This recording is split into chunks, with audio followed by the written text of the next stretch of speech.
রুমে নামাজ পড়ার সময় সামনে চেয়ার রাখলে চেয়ারের সামনে যদি কেউ হেঁটে যায় তাহলে কি নামাজ হবে কিনা, অথবা সামনে কি রাখা উচিত? আপনি চেয়ার রেখেছেন সিজদার জায়গায়, এরপরে চেয়ারের আউটসাইড দিয়ে যদি কেউ হেঁটে যায় আপনার নামাজে কোনো অসুবিধা নেই। আর যদি মাঝখান দিয়ে কেউ হেঁটে যায় তাহলে হাদিসের নির্দেশ হলো তাকে সাইজ করতে হবে নামাজের মধ্যেই। নবী সাল্লাল্লাহু আলাইহি ওয়াসাল্লাম বলেছেন, কেউ যদি নামাজি ব্যক্তির সামনে দিয়ে হাঁটে সেই জন্য তার সাথে লড়াই করে। এখানে লড়াই করা মানে তাকে যেন থামায়। এই জন্য সুন্নাহ হলো আপনি নামাজ পড়ছেন আর কেউ সামনে দিয়ে যাচ্ছে, আপনি তাকে হাত দিয়ে ইশারা দেন থামান। যদি তারপরও না থামে তাহলে নামাজে ঠিক রেখে আপনি উত্তম মধ্যম দিতে পারেন। এখানে উত্তম মধ্যম দিতে গিয়ে আপনি আবার খেলে সেটার দায় দায়িত্ব আপনার। আমি একবার মদিনাতে মসজিদে নববীতে এই দৃশ্যটা চোখের সামনে দেখার সুযোগ আমার হয়েছে জীবনে। হাদিস পড়েছি বইয়ে বহুত, কিন্তু এটার আমল অ্যাপ্লিকেশন কখনো দেখি নেই। তো ওখানে আমি দেখেছি এক অ্যারাবিয়ান ভদ্রলোক নামাজ পড়ছে রিয়াদুল জান্নাতে মদিনাতে। তখন রিয়াদুল জান্নাহ ওপেন ছিল সবার জন্য।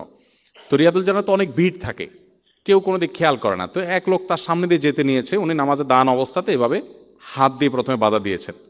লোকটা কেয়ার করে নাই, আবারও যাওয়া নিছে, লোকটা আবার বাধা দিয়েছেন, আবারও যখন যাওয়ার সে চেষ্টা করেছে, এরপরে তার ওই শার্টটাকে ধরে একটা মোচড় দিল নামাজের মধ্যেই। ওই বেচারা পড়ে গিয়ে তারপরে অন্যদিক চলে গেছে। আমি চিন্তা করলাম আমাদের দেশে হলে এখানে একটা যুদ্ধ বেঁধে যেত। এখানে হাদিসে মূলত মারামারি করতে বলা হয়েছে তা না, হাদিসে বাধা দিতে বলা হয়েছে। আপনি ইশারা ইঙ্গিতে নামাজে আমলে কাসির হলে নামাজ নষ্ট হয়ে যাবে, অতএব সেটা মাথায় রেখে আপনি ইশারা ইঙ্গিতে তাকে বাধা দিবেন। তো চেয়ার রেখেছেন, তারপরে সে হাঁটলে অসুবিধা নেই, তার ভেতরে যদি হাঁটে সম্ভব হলে আপনি বাধা দিবেন আলতো করে, যে নামাজের যে মুড আছে সেটা যেন ভেঙে না যায়।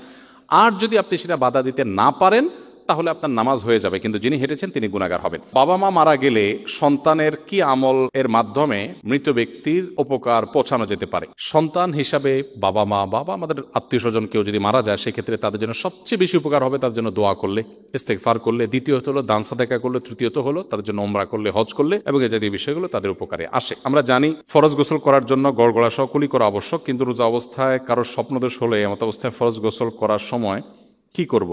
কারণ রোজা অবস্থায় তো গড়গড়া সহ কুলি করতে হয় না।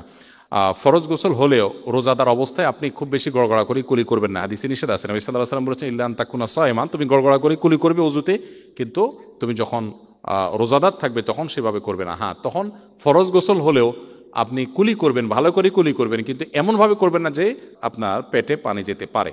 সে ব্যাপারে সতর্ক থেকে আপনি ভালো করে কুলি করবেন। এরপর প্রশ্ন হলো, আমাদের প্রতি ব্যাচে ছেলে মেয়ে উভয়ের জন্য একটা করে মেসেঞ্জার গ্রুপ আছে, সেখানে পড়াশোনা বিষয়ক আলোচনা হয়, অনেক সময় অন্য আলোচনাও হয়। ছেলে মেয়ে একই গ্রুপে থাকা কি উচিত কিনা? ছেলে মেয়ে একই গ্রুপে থাকা যৌথভাবে অনেকে থাকলে সেটা নিরাপদ, সেক্ষেত্রে সেটা নিষেধ না, শরিয়ার দৃষ্টিকোণ থেকে এটা ঠিক আছে। বাট অন্য আলাপ বলতে যেটা বুঝাইছেন, সেখানে যদি কোনো খারাপ আলাপ আলোচনা হয়, সেটা ছেলে মেয়ে কেন, শুধু ছেলেদের হলেও সেটা নিষেধ। খারাপ আলোচনা সব জায়গাতেই খারাপ, সো সেটা ভিন্ন বিষয়। বাকি পড়াশোনা ডিসকাস করেছেন বা পড়াশোনার বাইরে অন্য জেনারেল আলাপের বিষয় করেছেন, তো সেটা নিষেধ নয়। একান্তে কোনো ছেলে কোনো মেয়ের সাথে একান্তে আলাপ, সেটাও খুব প্রয়োজনীয় আলাপ করা যেতে পারে। প্রয়োজনীয় আলাপ ছাড়া হাই হ্যালো, কি খেলাম না খেলাম, অহেতুক আলাপ আলোচনা, এই জিনিসগুলো কিন্তু নানাবিধ অপকর্মের পথকে উন্মোচন করে দেয়, নিজের অজান্তে মানুষের দিকে চলে যায়। তো সে ব্যাপারে ইসলাম আমাদেরকে সতর্ক থাকতে বলেছে।